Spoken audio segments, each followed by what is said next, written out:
Hey friends, okay, so it is like day 4, and I have to tell you about how my day was. So, I wanted to first off say I haven't really been doing a lot of videoing or a lot of photographs in the village because I've really been trying to like stay in the moment and not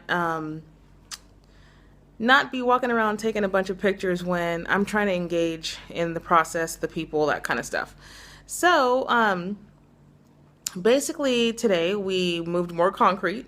It was hot, the sun was out, not very cloudy, and we pretty much worked from like 10, I think, because it takes us an hour and a half to get there, from like 10 to about 4 o'clock. And then we had a chance to go to a spa, but I wanted to tell you guys about a couple of kind of cool things that happened. First, we got invited to have tea with several of, or three of the homeowners that are waiting to have their houses built. So we actually had tea like in their mud houses. And I'll just say they're pretty creative with fans and things like that to just kind of keep the place cool because it definitely gets hot, and they use the electricity for us. So I haven't seen them running their fans and things like that until we actually come in. But we had a chance to meet with some of the seniors of the community as well as some of the women. And I've been looking for that connection since I've been here. Someone or something that would really tie me to the community and give me a sense of like, really, this is why I'm doing this kind of thing. And today I got that. There was a lady in the village, and I don't remember her name. I'm sorry, but I know her daughter's name was like Fu Chen, and she talked about how her and her husband own like 1,000 tangerine trees, and they make their living off of tangerine trees, off of these tangerines, and how she talked about it's been really hard because a lot of the tangerine trees, it's just been too much for them to harvest alone. It's just the two of them. They have a daughter, however, and in a lot of families that live in those type of conditions, the expectation is that the child comes home and helps. But she explained that she didn't want that for her daughter. She actually wanted her daughter to have opportunities that she doesn't have, and she wanted to give those to her daughter. She didn't want her to come back and work on the fields, unless if that's what her daughter wanted. But she was doing this, working as hard as she has been working, because they want to provide that for their child. And when she was telling us about this, she got choked up and actually started to cry. And she was telling us this in her native language, and then our translator, Michael, actually got choked up when he got choked up telling us what she was saying. And there was a lot of crying going on in that moment, because I think anybody who was there in that moment could just see the honesty and the sincerity in what she was saying.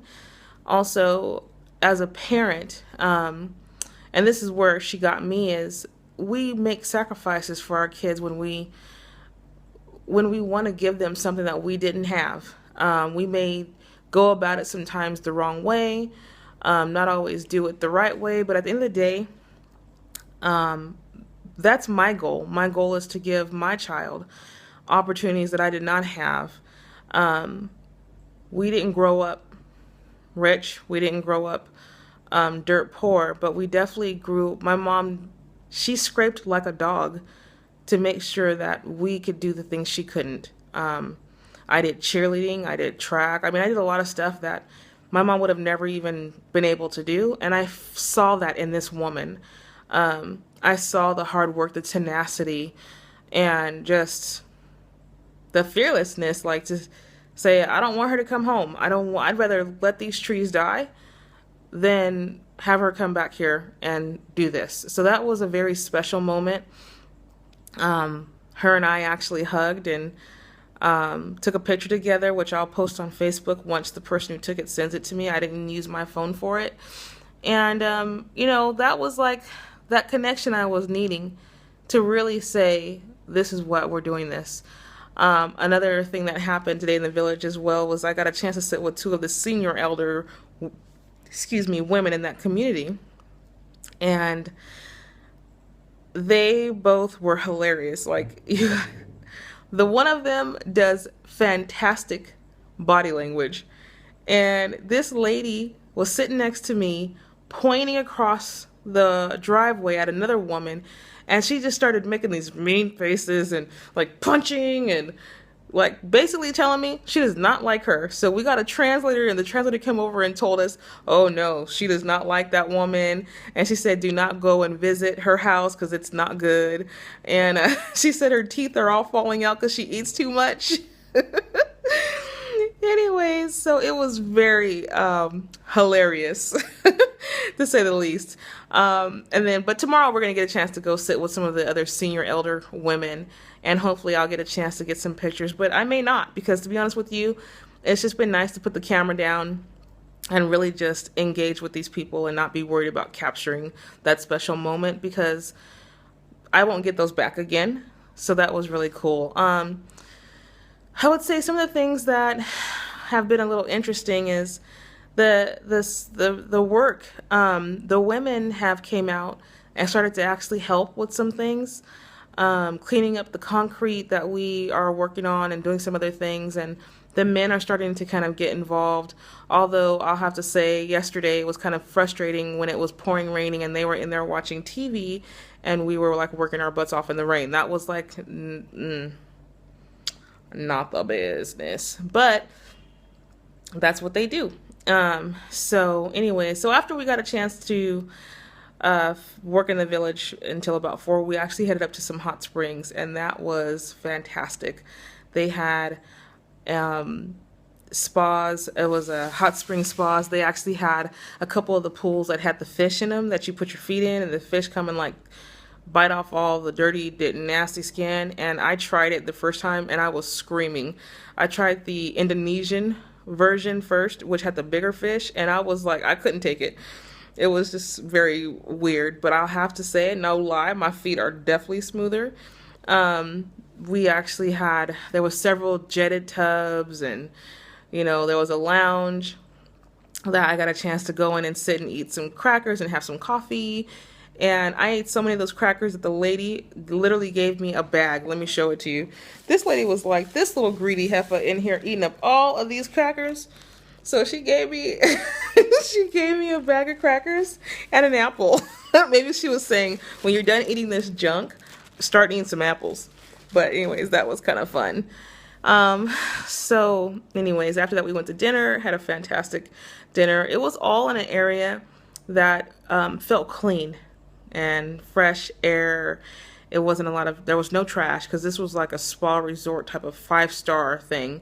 And it was beautiful ambience. I actually got some pictures. I'll put them on Facebook here shortly. And that was a lot of fun. So got back to the hotel and I just did some laundry. So let me show you the little clothesline that they put in the hotel rooms here. It's kind of cool. I actually have some laundry working itself out in the sink here, as you can see. It's my laundry I got going on, and here's some of my laundry I did yesterday. So yeah, we gotta kind of do our own laundry. These little Tide things are the bomb fantabulous. I got them on eBay, and you can like wash your clothes out in the sink, and it's like made such a world of difference. So anyways, guys, it's funny because every time I think about that lady, I want to cry, but I think I'm just too tired to actually cry tonight. But it was a beautiful story, a beautiful day. I am exhausted.